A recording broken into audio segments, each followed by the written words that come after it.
Hello, I'm Jim McLean, a member of the Kansas Oral History Project Board and a former reporter for Kansas newspapers and public radio stations. Today is August 13th, 2025. We're at the Kansas Capitol to interview Martin Hawver, the Dean of the Statehouse Press Corps, when he retired in 2023 after 47 legislative sessions. Martin started his reporting career as a newspaper carrier and then copyboy at the Topeka Daily Capital. There he worked his way up the editorial ranks until he was assigned to cover the Statehouse for what had become the Topeka Capital-Journal.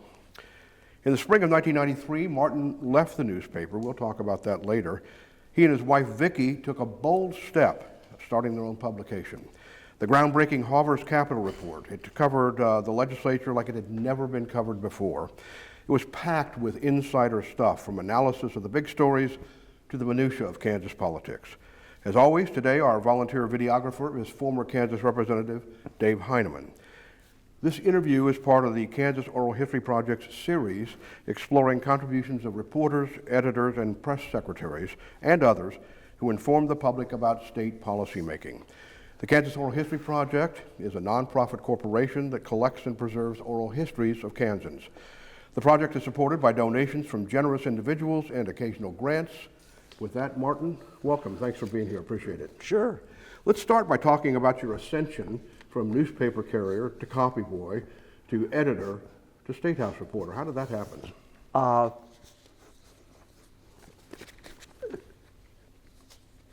The guy that threw the journals on our route told me he was going to quit, and I said, I'll get that job. And I went down and asked, and they said, you live on the route? Sure, go ahead. Mm-hmm. And worked out pretty good, and I did that. And then part-time I sold cemetery plots. And that was kind of fun because... Was it really? It was, because I talked to cemetery plot salesmen who would spend like 3 hours talking to people about why they should get a plot. And I came up with the line where early in the conversation I'd say, and if there's any chance you'll be dead longer than 3 days, you really ought to get a plot. And about a third of them just throw me out of the house. Oh. And another 2/3 just kind of grumble and write a check. But that's pretty good odds. I mean, if you it worked out pretty good to save me a lot of time, and that's not a bad kind of way to generate questions for people. You know, it's interesting you should mention that. Initially I thought, okay, what an odd combination. But anything you're doing door to door where you're greeting people, you know, cold like that, mm-hmm. No pun intended with the cold, but that really is good training to be a reporter. I mean, you have to do that over and over again all the time. Mm-hmm. You have to, you know, start conversations with people who don't really want to talk to you. Yeah, and you can end the ones you don't want real quick. That's right, yeah. So, but then you became a copy boy, right? And you told me, when you're roughly 17, 18 years old? When yeah, and the advantage there was that there was a liquor store that I could deal with at age 18, and there were other people in the newsroom that every now and again needed, you know, a little shooter or, you know, maybe a half pint, and I could go get it for them. So, and I was the only copy boy that could do that. So those were the days when reporters and editors literally kept a bottle in the desk drawer. Yeah, pretty much. Pretty much, yeah, okay. All right, but then, okay, so you've got your foot in the door. Yeah. And then you progressed through some editorial positions, becoming kind of the copy editor, then an editor of the Sunday paper. And was that a long period of time or just a... Oh, yeah, maybe 4 or 5 years. It was, the people tended to like me there. And they just kind of taught me little things that journalists ought to know. Mm-hmm. And I'd gone to Washburn. I didn't graduate from there, but I went to Washburn, and just after a while that got kind of dull and couldn't get any dates, and so I just quit and went full time. Well, it's interesting because that really is old school. That's the way people who became reporters used to work their way up through the system. You didn't go to some journalistic school at Northwestern, KU, whatever. I mean, you just literally, you know, it was a craft that you learned from mentors who did it. Yeah, uh-huh. And it's kind of been fun because my wife and I, she was a copy editor also. Right. And copy editing's kind of gone downhill. No kidding. it's just not nicely, concisely done. And so we spend about half our time reading the paper, telling each other, can you believe they let that go to ink? And so it's kind of fun. Do you guys sit there with red pens? No, we don't. We just do it out loud. But yeah, the industry's changed quite a little bit. So you made it to the Statehouse. Yeah. Roughly speaking, in the late 70s, right? Something Yep. like that. And was Roger Myers was already there? Yes. So the two of you were the Topeka Capital-Journal Statehouse Bureau when Yep. I got there in the early 80s, and you were there for a long period of time, the two of you covering the Statehouse. Yeah. He took the Senate. No, he took the House and gave me the Senate. And we just Split it up that way. split it up like that. And it was kind of fun having someone else there, and we could check each other to see if one of us knew something that would be important to the story, and he taught me a lot about what goes on in this building. Yeah. And formal technical things that I didn't have much knowledge about. And you need to know those things to cover the Statehouse effectively, because there is a lot to know in terms of the process. And Yeah. But talk to me a little bit, Roger. Roger is the late Roger Myers. He's gone now. We can't do an interview with him, which is a shame because he has a lot of institutional knowledge. But I shared that office with Roger briefly too. But you were there many, many years before I was. What's your recollection of him? He could type faster than I could, but I didn't look at my hands. Wow. He knew the people that other people didn't know. Really? That was a time when reporters didn't spend a lot of time kind of getting to know people, being able to chat about, is the wife okay? Car start? Just things that are kind of conversational and social. And that's the problem we're having now, is that there's not a lot of social interaction. And I don't mean going out for drinks. We used to do that. That's part of it, but just yeah, conversationally. but just conversationally. Yeah, that's Well, kind Roger, was an interesting guy. He was, I think he was in the Army Reserve and commanded a artillery, unit or something like that. And he was truly an institution here. He was here for a long time. Yeah, And did a lot of military stuff. He did. And he was the first guy that got, I think, pissed off when I said, only lottery I've ever won was the draft lottery. And he said, oh? I said, yeah, I got to stay here. And he was like, that's not winning. He thought going into the service was winning, which is kind of not how I was brought up. Did you guys get along pretty well? Yeah. Yeah. You seem like a good team. Yeah, there are things we would talk about and things that we wouldn't talk about. And every now and again, he'd be doing a story, and I'd know someone in my chamber that he ought to talk to.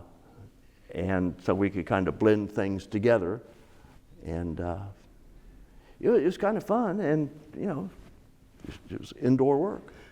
Indoor work. We didn't get indoor parking until I think the 80s. Right. But and we walked across the street. But boy, once we got indoor parking, I pretty much had it made.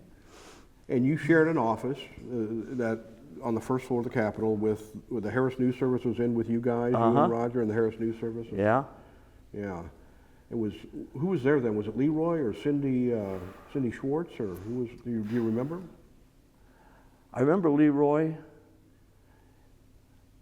I see. He's mostly the one I think I remembered. Yeah. So you must have got. Yeah. Yeah. Yeah. There were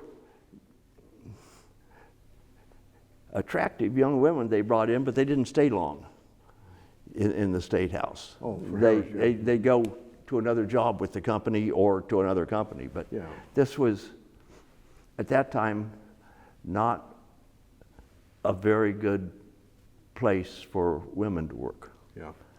Leroy Towns we're talking about, who was the Harris News correspondent, and then he became Governor Bennett's press secretary. I think Cindy Schwartz came in after that, and she ended up marrying Mike Johnston, who was a senator from Parsons. Yep. So, your time at the Capital-Journal, those were some pretty interesting times here at the State House. Anything in particular you remember from your time at the Capital-Journal? Is that when you started covering, did you cover national political conventions there, or did that not happen until you got on later? I don't think that happened until we started our own firm. Roger went to national conventions, but then he was, the big dog. He'd covered the short-lived Washington bureau for the Capital-Journal too, and then he came back to the State House. Yeah. So he let me cover state conventions and congressional district conventions, but the nationals, it was him. It's so funny. I remember when I first got to the State House in the early '80s. I mean, you were already a bit of an institution here, and I can still recall. The State House press corps in those days was larger than it is today. Yeah. And we would cram into small rooms for press conferences and so forth. And often at press conferences, you would ask the first question, and you had a reputation for kind of asking off-the-wall questions. Nobody quite knew what to expect from you at those news conferences. Was that something that was just whatever came into your head, or did you plan it that way, or were you living up to your reputation after a while? Or? It was a little of both. There are some folks that, you just were afraid the right question wouldn't get asked, and so you get it in first. And sometimes it was a little question, sometimes a big one, sometimes it was funny, sometimes it wasn't. But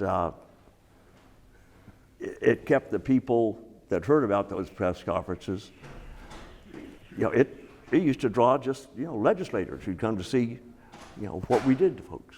Yeah, I mean, were you aware that you had that reputation and Well, not really. I was just aware who I was and what I did, and if people thought that was amusing or entertaining or something, that's cool. I think you probably were the most entertaining member of the press corps. In fact, I think I've talked to you about this before, and I don't think you remember this particular instance, but it sticks in my memory. You remember Ross Doyen? Yeah. Ross Doyen was president of the Kansas Senate from Concordia, I think it was. And he, like many people who had risen to that level, was thinking about a run for governor. So he held a news conference in his small office there in the Senate, behind the Senate chambers, to say, I'm thinking about running for governor. And he finished his opening remarks, and you were the first person to ask a question. And Ross was a farmer, and his little finger stuck straight out. Yeah. And you asked him whether he was going to get that finger fixed cosmetically before he made the run for governor. Do you remember that? Yeah, I do, because no one remembers how tall he was, but they remember the finger. The finger. And I don't know if you fix it, or I don't know how you make an ad out of it. But it was something. It was just a distraction, because he could be talking about anything, about fence law, and people would be looking at his finger. And it's just one of those things you kind of have to work out. Nobody else would have asked that question but you, and it kind of set the stage for the news conference. He kind of looked. I assume he kind of looked at you. I think he actually took it seriously and answered the questions. Yeah. Well, I had a little advantage with him. I don't know how to say this, but one evening I met him at a strip joint. And so I went and sat down. He was at a little table there, and I said, here's the deal. You weren't here, and I wasn't here. And he said, done. Deal. And after that, and I don't think he got a lap dance that night, but it was like one of those little kind of weird social things that could have turned out to be just bad for both of us. Right. That you just kind of twisted a little bit, and it turns out to be good for us. Well, it's interesting, because that's what you were talking about earlier. In that moment, he was no longer a legislator, you were no longer a reporter, you were just two guys. And that does form the basis of a relationship. Yeah, pretty much. Yeah. So what other characters do you remember from your time in those early days at the State House? Anything stick out? Let's see. That's always a tough question, isn't it? Just to throw you out. Yeah, I'm not sure I got along with pretty much everyone. Yeah. There were just people that could make news and people that couldn't make news. When did you start the On the Rail column? Was that when you were at the Cap J? Was it Yeah. later? Yeah, I think you did have a column. I did have one that, I forget what we called it, but in Hawver's Capital Report, it was the railster or at the rail. And I started because there's lots of little things that go on, lots of little social interactions that can turn out to be important politically. And no one was really reporting on those. And mine's kind of an insiderish thing. Exactly. Lots of, well, almost, I think at most years I had a majority of the quorum of both houses, subscribers, but lots of lobbyists and state agencies, because there are lots of things that just, especially nowadays, just don't get reported. Yeah. And can have people who have an interest in what happens here, you can give them a little something to chat with someone about. Well, I mentioned the name of the column as it evolved after you started your own publication was At the Rail, I think, or something like that. Yeah. But the rail refers to the circular railing in the rotunda of the Capitol. On the third floor, just outside of the outside of the Senate and House, between the Senate and the House. Where people would lean on the rail to have conversations, lobbyists, legislators, reporters, etc. Yeah.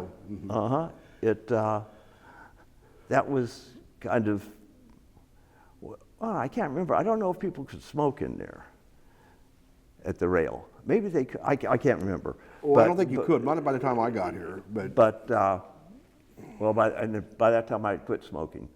But then people went outside to smoke and to chat about, things going on in committees and which lobbyists did good and which one didn't and which was cute, so it didn't matter. And I kind of got into secondhand smoke there, because just standing around talking, you learn more about the culture. And if you know the culture, you could deal with people better. Yeah, you know the and culture. learn more. And if you don't, you'll hear things. You won't understand what people are meaning when they say things. Well, you got to know the culture, and you got to know the people at a level, and therefore, I mean, that's crucial for a reporter, because you want people to want to talk to you, you know, and you were very gifted in that way.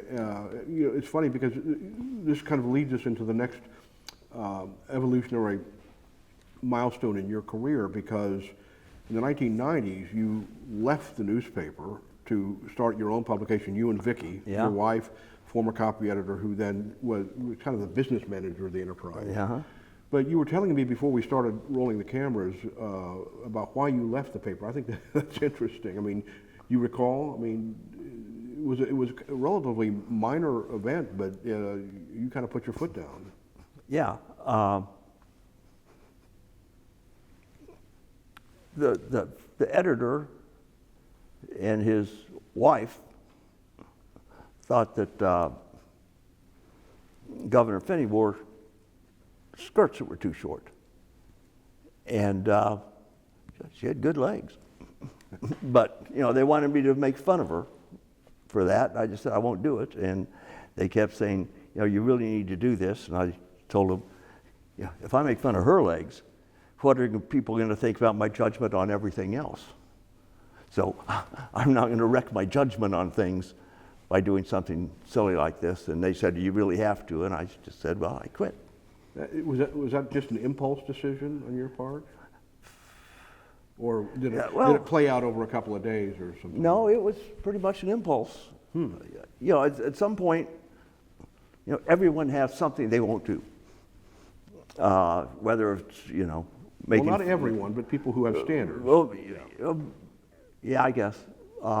People will not write something, they won't buy a yellow car, You know, it's just things you just wouldn't do. That was, making fun of her legs was something I wasn't prepared to do. So you got home and you told Vickie, hey, guess what? Yeah, she still worked there.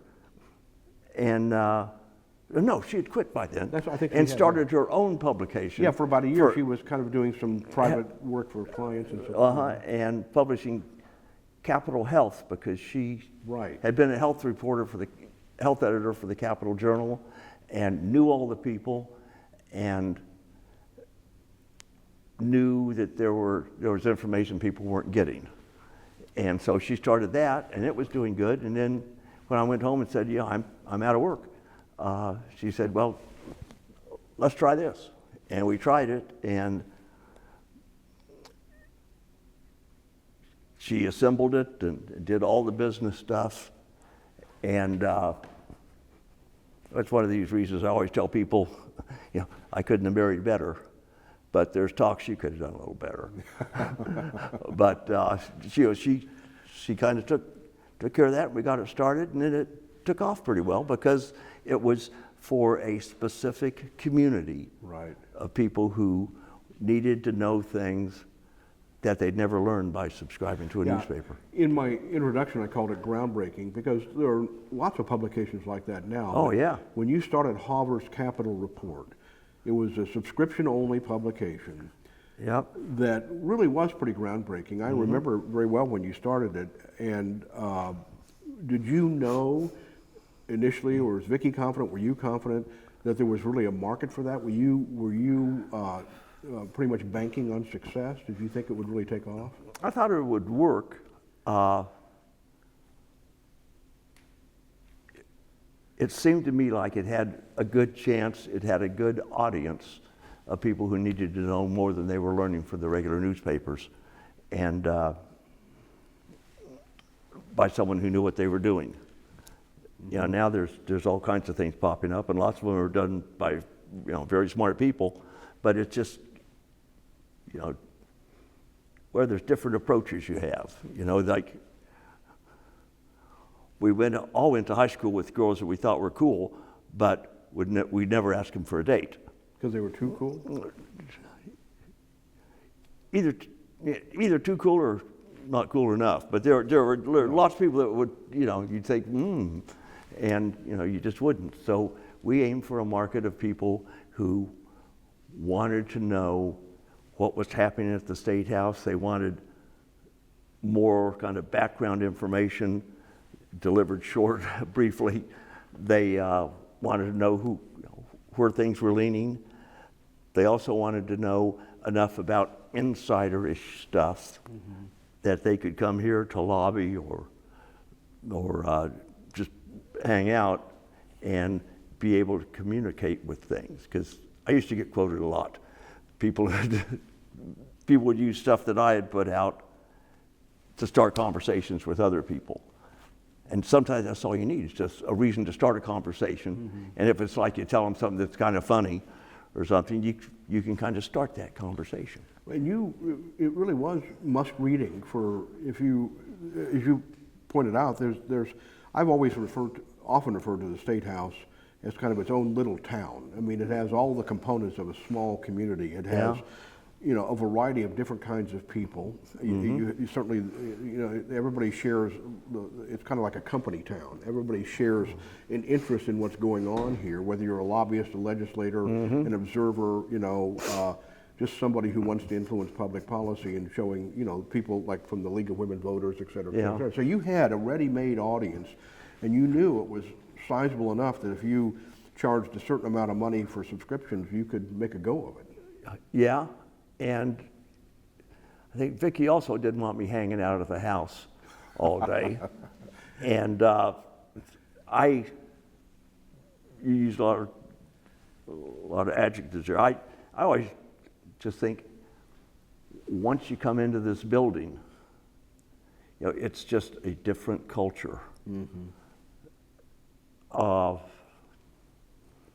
It's just people act like they're in the State House. It's just a different culture. It's no one goes into a Chinese restaurant says, I need a steak and potatoes, you go there for the culture, and, you know, and It's what they have on offer. yeah, it's kind of like that. It's a whole different country almost. Yeah, and you knew that culture. You made an important point a minute ago, I think, when anybody can start a publication like that, but what gives it real value is somebody like you who knew enough about that culture and knew enough about the process that you could sift, even if you're reporting stuff that was, you know, not the biggest story of the day, you knew what tidbit to put in there because that could become a big issue or was somehow important to a bigger issue. I mean, you knew enough about how the place worked that you could put the right stuff in there that people truly were interested in. Yeah. Yeah. That was, you know, and, you know, like I said before, it was indoor work. Yeah, and it freed you up too. I mean, when you're at the newspaper, you're just, you know, like writing wire service style. He said this, she said that. Yeah. You really, the Hawver report was analytical. Pretty much, yeah.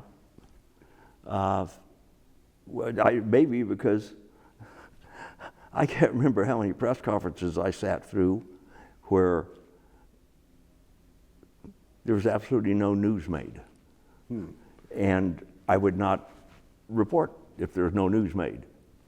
And I remember someone did one about some little issue that no one cared anything about. And at the end they said, you know, we do a little, you know, a couple paragraphs about this. And I said I was prepared to, but nobody fell off their chair. You know, and that would have been news. That would have been news. It's just kind of weird how things are, but you know, you just kind of sort things out because we don't all have all the time we want. And you might as well spend the time that you're working or interacting with the State House actually kind of knowing what's going on there. So in the Hawver report, or Hawver's Capital report, you could have gone to the same press conference and written a little blurb, so-and-so called a news conference today, and absolutely no news was made. I mean, that's kind of commentary, but it's also... Yeah, I did that a few times, yeah. But, you know, you never know. You could go to a press conference over something that's really not important to Americans' way of life or Kansans' ways of life, you know, and, you know, someone could get bit by a dog, you know. Yeah, dog. You know, yeah. Man bites dog. That's the news, right? I mean, Or dog bites depends on which man. Yeah. So, but you had lots of stuff in there. I mean, you had legislative birthdays. You did lobbyist expense reports. I mean, again, things you're not going to find for the most part in your daily newspaper, but things that matter to the people who are in this building every day. Yeah. That was kind of what I decided would make it worthwhile for people to subscribe to. And if you could, you could tell people, well, we had a centerfold every year. Every legislator, every committee they were on, what time, what room, all of that. And people, I forget what we called it. But people kept those. You know, they laminated them sometimes. And it was just something you used every day. Yeah, and we had the name across the top of it. So exactly. I mean, but I still remember keeping. You would print phone numbers for legislators and so forth. Those, I mean, that kind of information is valuable. And just like the weekly newspaper, where in a small town, it sits in the doctor's office for a week and gets read over and over again. I mean, some of the stuff you put in the Hawver's report. Again, as you say, people kept. I mean, it was really handy to have that information, and nobody else was putting it out. Yeah, it's I don't. Part of that might have been the whole marketing from my cemetery plot sales days, but it seemed like a good thing to do so that people who were interested in issues and in the State House could actually find someone and what room they were in and their assistants' names, and it's just kind of like a souped-up phone book. And Vickie was crucial to the operation, wasn't she? Yes, she was.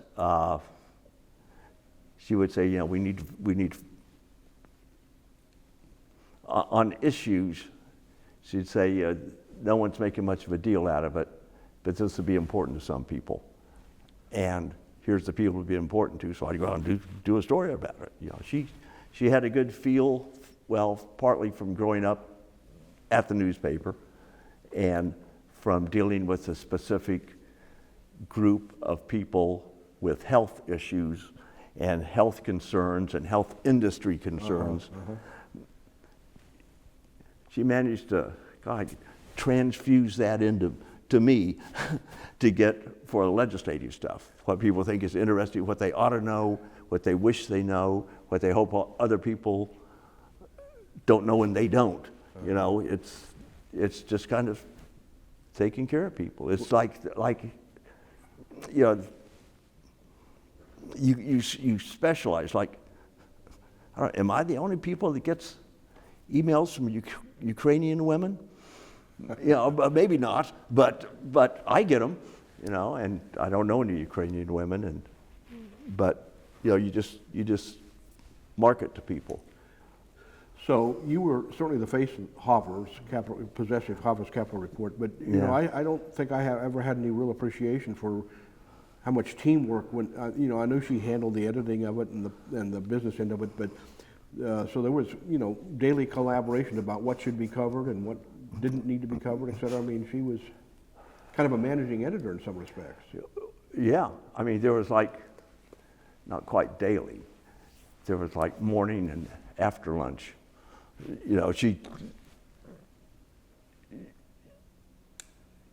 She made sure that we were on track for our audience, and she talked to people around the State House sometimes, or she'd be calling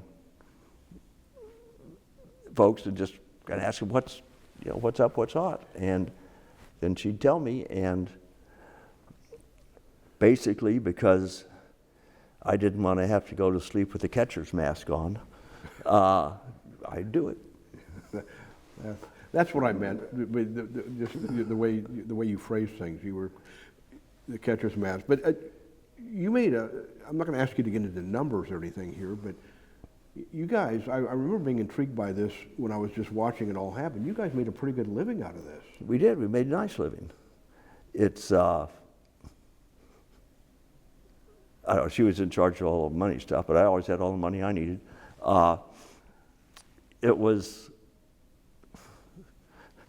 She's the one that, remember Brownback's tax plan, the tax break that everyone still makes fun of? Yes, I remember it.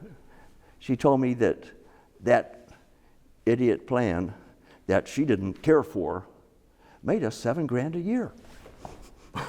Yeah, and I mentioned that to some folks, and they'd say, it's the funny thing, folks I knew, I'd say, I understand that this is a bad way to do things, but we're making $7,000 a year off this. Well, literally, you were making $7,000 a year because of the way the tax structure. Uh-huh. And people would say, "Don't tell anyone that." But you did. But they weren't going to do anything to me. But they'd say, we need to fight that. Don't say anything good about it. And so I never said it I never wrote it down, never typed it. Well, except maybe now, but. It's just one of those things that people would hear and not understand exactly who could make money out of it, even though, we didn't need the money. Because of the way your business was structured, you benefited from those tax breaks. Mm-hmm. I mean, Governor Brownback, interesting you should mention, you were here through, probably Governor Bennett was governor when you got here, Governor Bennett, Carlin, Hayden, you mentioned Finney, Bill Graves. You were here through many, many Kansas governors. Yeah. Who was your favorite to cover? Did you have? They're all so different. Yeah. Go through the list again. All right. Bennett. Smart, erudite. Yeah. You could work with him and chat with him. Yeah. Then Carlin came in, served first governor to serve two consecutive four-year terms. Yeah. he was a little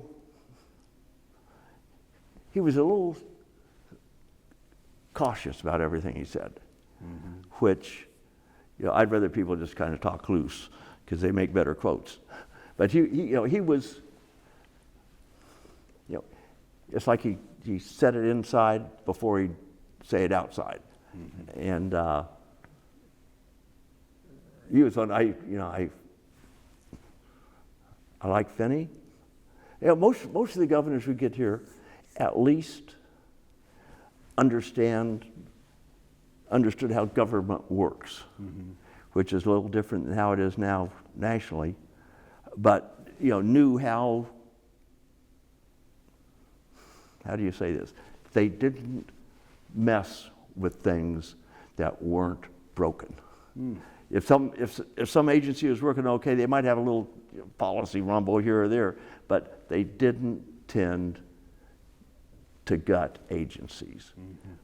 And that gave them more time to concentrate on things that, you know, they believed, and in many cases, voters liked. It's funny because Carla, you mentioned the fact you thought he was cautious. He had a very good staff, and they had regular staff meetings, and they would play out these things. And I think you're right. I think by the time he was ready to make a public pronouncement, it was well rehearsed. Yeah. It wasn't very spontaneous. Uh-huh. But, you know, remember those days, Martin? I mean, he had a weekly news conference. Yep. And Graves similarly had, and Hayden. I mean, for a while there, I thought that's just the way things were done. The governors came through, and they made themselves readily available to the media on a regular basis. Yeah. Bennett wasn't quite so available.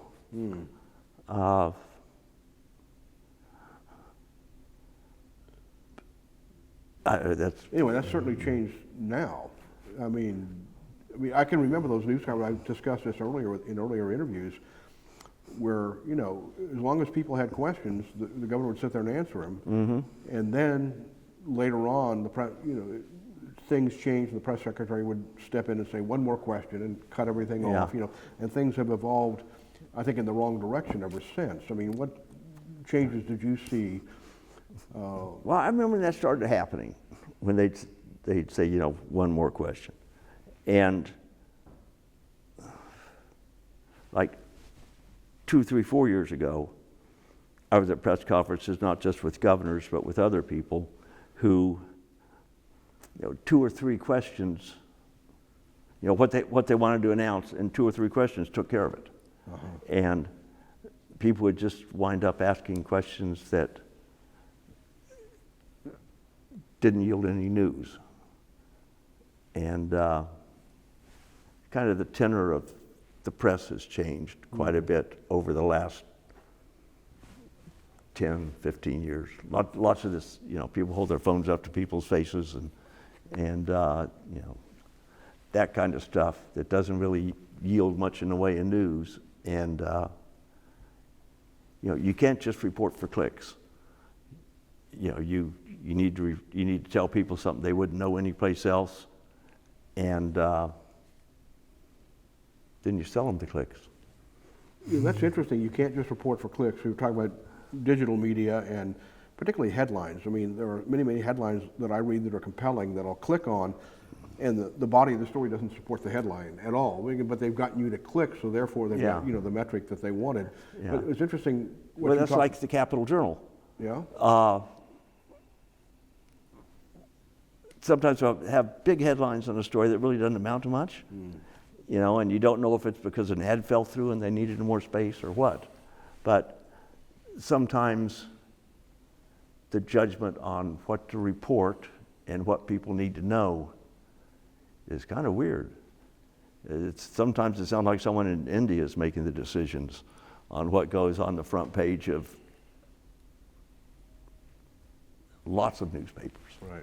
Which, again, is antithetical to your business model of the Capital Report. You knew the place, you had a sense of what people needed and wanted to know, and that's what you gave them. Yeah. Yeah. Well, the press corps used to be this place used to be, maybe still is, but I mean, when I first broke in here, and you, I assume, the place was a lot of fun. The press corps was big. There was always something going on. There was a lot of collegiality.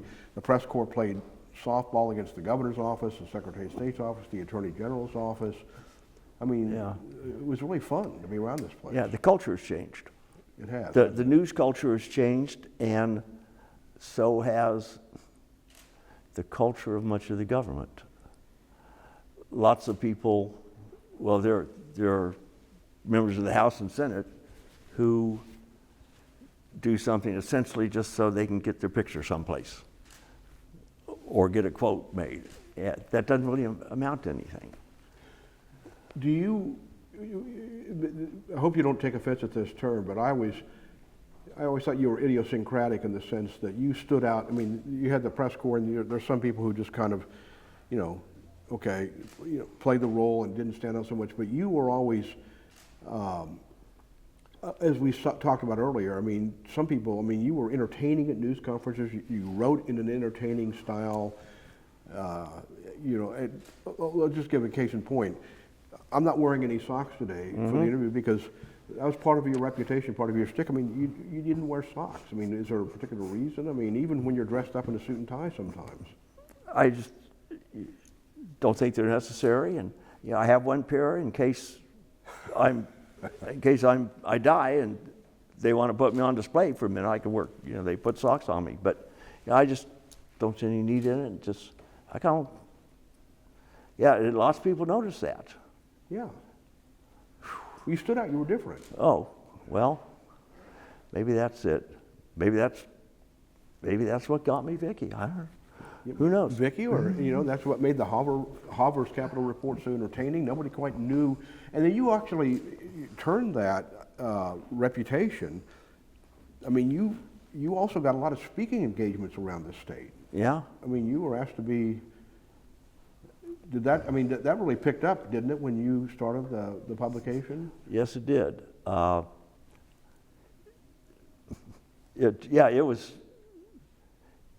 It did expand that, and God, there's one I'll always remember. Sedgwick County Republicans. Pachyderm? The Pachyderm Club had me go down there once, and someone brought up a question about health care and health care for the poor and expanding Medicaid and all that, and they were all pretty much all against it. And I said, well, there are reasons to be against it, but do you want your children or grandchildren? Because they were older folks. There were several walkers at tables. Do you want your children or grandchildren going to school with kids who have not been vaccinated? And you could just kind of watch them going like, is that? And sometimes, you get to take kind of some different viewpoints to folks that, it was just kind of funny looking out at the crowd and seeing people say, can that be right? And I don't know, that was just, it was not a bad lunch too, as I recall. But yeah, I mean, that turned into a cottage industry for you. I mean, I remember, you got asked to speak in a lot of places. Yeah. I usually didn't get paid. I usually got nice meals and some drinks. You didn't get paid for some of those? Not really. Oh, really? No, I don't believe I really did. But it helped you market the publication, certainly. Well, yeah. It just seemed, maybe it turned out to be one of those deals where Vickie could get me out of the house for a while. Well, speaking of getting out of the house, I read in the biomaterial that you supplied us, you covered 16 national conventions, Republican Democratic conventions. Mm-hmm. Yeah. I never covered one of those. What was it like to be there and covering something like that? It was pretty good. The drinks were always strongest at the Democratic conventions. Republicans used jiggers and Democrats just poured. I thought was handy. And they were kind of fun. You got to meet your folks. It's weird when you go to cover the convention, you're really covering just your delegation. Right. Pretty much, unless they have, unless they create news somehow. But it's kind of fun to see how people get along. It was fun to do. And it made nice trips. And like I said, the Democrats' strengths were stronger. And the people in those delegations, both Republican and Democrat, were people who you wouldn't see in the Capitol every day, but nevertheless Right. were influential politically, or they wouldn't be there, right? So you got to Pretty know much. people that you otherwise might not get to know. Yeah, and they, you could ask them, how's your representative going to do? Can he or she get reelected? And they'd say, every now and again you hear, I don't know.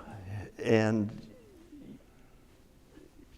you could kind of use that to ask around about things. I kept waiting for someone to tell me, we don't know if, Joe can get reelected because he backed over a cat or something. But they tell you, he or she is just not quite sociable enough. You could gather intelligence about, just the goings on of politics across the state. It's like, it's not big stuff, but it gives you an idea how they might perform and if they're willing to do what they really probably ought to do to get reelected, and if they're really willing to not do what doesn't make any sense, not do what many people would consider wrong.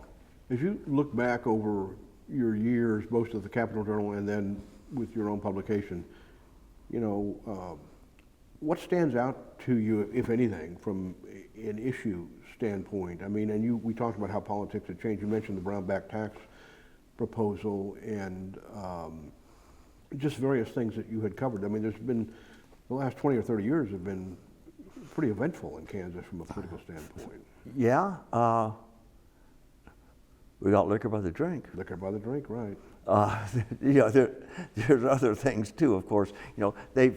What's been kind of intriguing to me is what's happening with schools, K-12 especially, because,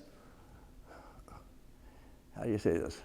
Like, I'm an old guy now, and it'd be nice if all the kids in high school or, in college learn skills so they can get good jobs and support Social Security.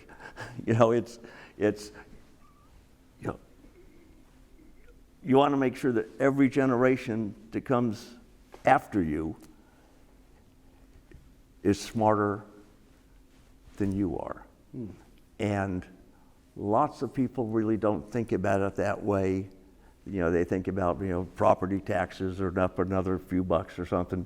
But the whole thing is, if it turns out that people are smarter, have more job skills, can do more things right, and take care of themselves and their families, it's good for us grown-ups too. See, that right there is interesting because that's the kind of insight or analysis that you would bring to an issue in the Capitol report that you're not going to see anyplace else. It's your take on something. Hey, maybe, when it comes to the school finance issue and supporting schools, maybe you haven't thought about it this way, but how about, and that's the kind of thing that I remember seeing in your column, that kind of analysis. Yeah. You always had a slightly different take on things that you could count on it almost. Well, because there are people that will never hear, they'll hear one phrase and just live by that phrase instead of looking, kind of dissecting it. And I always had time to dissect things. And there are still people who oddly vote for candidates who aren't going to do them any good. And maybe it's because they don't know enough about the candidates, but you see people voting for candidates who, it's just not the right vote. They've done something kind of crazy there, and it makes you wonder, for some people, if before they get a ballot, they ought to have to pee into a cup and have it tested to see if they're really aware of what they're doing. it's the end of that. You're raising the issue that has been much discussed in recent years about people voting, quote unquote, against their economic interests or their interests generally. Or their social interests. But the social stuff is pretty much taken over, I think, in terms of the mindset or the of voters. Those social issues have become very important, and if you'll forgive the turn of phrase, they trump other things. So, and we've seen, you and I both have seen that evolution, both in national politics and Kansas politics. I mean, Kansas politics has become, in my view, I'm curious about what you think about this, much more nationalized than it used to be. I mean, all these big issues that are controlling the political ecosystem nationally have been injected into Kansas politics and have become paramount here too. Yeah, or they can be sold as being paramount. There you go. Yeah. That's a good distinction. And described that way so that you can sell them. Mm-hmm. It's like the 3 days for the cemetery plots. But you can shape a policy, to sell it to whoever's out there. Yeah, I mean, you have, maybe this has always been true, but I mean, it seems to me it's come to the fore in recent years. You have, legislation that is crafted someplace in some sort of think tank or some sort of group, and then, that legislation, variations of it go out to every state. Yeah. That's a little weird. Yeah. But it's starting to happen, and maybe people I don't think people are learning enough about how their government runs, what the government's obligations to its citizens are. They're just picking up little catchphrases like, what was it? People from some country were eating people's pets. That kind of nonsense. Right. If you can distract them, that works. It's why every medium-skilled magician has the hottest assistant that you've ever seen.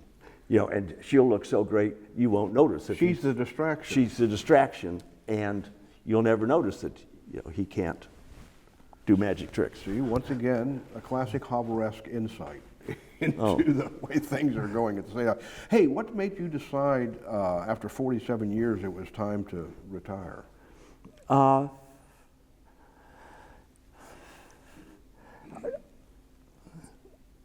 I'd gotten a little older, had a few kind of heart issues, and decided that maybe it'd be good just to kind of ease down, and we kind of eased down. We sold the business, and now we're starting a new business. I want to ask you about that, but what was interesting is you started this publication, Hawver's Capital Report, Mm-hmm. which we've discussed was unique for its time. Uh-huh. You did it for years, and you turned it into something that was valuable enough you could sell it to somebody else. Yeah, can you believe that? Well, It's like, practically, you're selling a subscriber list. Yeah. That if whoever buys it does everything right, will continue to grow. And I don't know, we don't own it anymore, so I don't know what's happening, but that's kind of what you do. You can, a list of names, depending on what names they are, have a fair amount of value. Like, I'm sure my name really doesn't have anything, my name alone would not be sales-worthy to the Ukrainian women that keep emailing me. But, if you have the right group of people, that group of names would be valuable. That's something, though, to have started something de novo like that and build it up, again, enough value that it was worth something to somebody to come in and buy and to keep up. I mean, that's a heck of an accomplishment, really, I think. And I remember once asking you, when you first started it, about, how you started it and how you projected the audience and everything else. It sounds like you and Vickie collaborated on that, but you really created something of value there. Apparently. apparently. It's sold. But you say, so you decided to retire the day, I mean, it was a weekly publication for the most part, but covering the legislature full-time. And so that was in 2023. So you've had a couple of years of retirement, and in the biomaterial you supplied us, I think you said something to the effect of retirement hasn't quite panned out. So you're coming out of retirement to do something else, right? Well, yeah. Yeah, retired, I didn't quite know what to do. Now, I go check the geese at Lake Shawnee. I haven't named them all yet, but almost every morning I go by and, they expect you there, and count them and see how they're doing. But yeah, I need something else to do. And Vickie says there are times that it'd be good if I had something else to do, and so we're going to start. You've returned to that over and over the interview. Vickie wanting you out of the house, something. Yeah, well, that happens. Yeah. Wait, I imagine most guys that retire and aren't doing something else, maybe Monday, Wednesdays, and Fridays, or if they're really good, maybe just Tuesdays and Thursdays. Does the wife like to have them out of the house for a while? And you don't play golf, so you're going to go back to work. No, I caddied a little bit, and I caddied at a local country club. I was a young caddy, so the country club management said, I will caddy for women. And I don't know, that was just their idea, that young guys, they learn by caddying for women. And I caddied like 4 times, because every time the woman I was caddying for heard the irons clink together, she'd go, they're clinking together, and so I had to put the little socks on them again, and I just didn't do it often. I forgot where that started, but I do forget where that started. So you weren't going to be a caddy for... No, I'm not going to be a caddy anymore. So yeah, but it seems kind of interesting, because there are things that this group of people really aren't being let in on. I mean, general news they get, but really how it affects them. So you're talking about the publication you're going to start now, which is specifically geared toward people of our age, right? Yeah, just pre-retirement into early retirement, and it's the baby boomers, and as we like to say, and other grown-ups, people that are older. But it's quite a lifestyle change. Yes. To not have something, where you need to be there every day, or, and if you don't do it right, you get to know all the ducks and geese. So it's yeah, I think it'll be helpful. And as it turns out, lots of newspapers don't really, at least locally, do much in the way of local news, or are just maybe too filled up with feature stories that, So this publication is going to be aimed at baby boomers and people, roughly speaking, of our age, but specific to this area. You're going to tell them about everything that's going on and helping them understand things that they can plug into to fill their days and to... Yeah, and maybe what the city commission or county commission or legislature is doing to affect that, presented broadly, doesn't sound like much, but focused on that generation, could make a change in their lives, or what they do or what they can't do. So you and Vickie are going to do this, right? Yeah. Mm-hmm. Okay. Well, Martin, it's been a lot of fun talking to you and reminiscing about your days here and your future plans, and really appreciate you agreeing to participate in this series. Thank you very much. Sure. Thank you.